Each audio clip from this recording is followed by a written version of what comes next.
So there's a Fed meeting coming up on January 27th and 28th, and everybody's wondering if they're going to take another rate drop. This is Ron Wysocki for the Black Hole of Real Estate. And, it's about 50-50 right now. There are people insisting that rates will come down on January 27th and 28th. There's others that, they've dropped 3 consecutive meetings.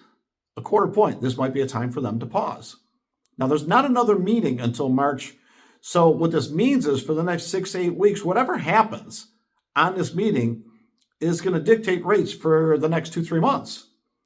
And then with Jerome Powell, ending his term, I think it's May 15th, he'll be out. When that new person is named, I think there'll be a lot of pressure on that person to drop rates, in the subsequent meetings. And since they're going to be chosen by a president who wants the rates to go down, my suspicion is that you're going to see 1 or 2 rate drops in a row after the new Fed chair comes in.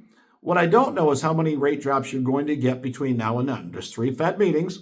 You got one in the January, you've got the March, and then one more before Powell is out of office. I think you're going to get 1 out of 3. I think you'll see 1. It may or may not be January, although there's pressure for it. It's more likely to be the one in March, and then in the outgoing one, they may or may not do it due to pressure. So I think 1 more. Rates are already below 6% on nationwide averages, so I think you're going to see that rate hover between 5 3/4 and 6% over the next couple of months. I think we get to a point this year where rates are between 5.5 and 5 3/4, and it's probably where they're going to rest. So as we look at where interest rates are going right now, they've already come down because of that $2 billion bond buy. They came down outside of the Fed dropping rates. So this may help it out. Some of it could be priced in. So if there is a quarter point at that next meeting in January, it may not be the full 0.25% in interest rate because some of it's been priced in. I think we've talked about that.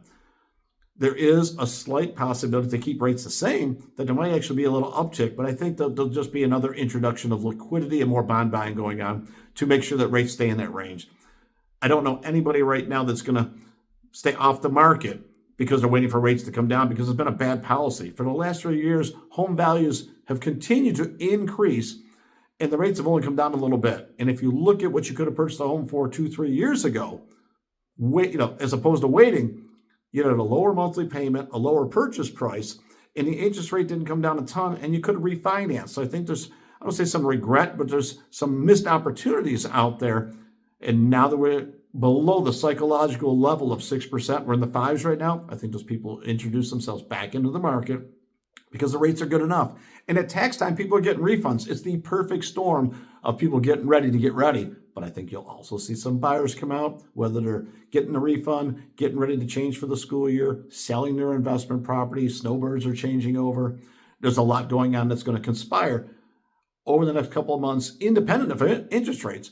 But the key today is I think rates are coming down over the next 3 meetings, at least one time. We just don't know for sure if it's going to be at the end of January. If you got questions about interest rates, definitely put that in the comments below and definitely subscribe. This is Ron Wysocki for the Black Hole of Real Estate.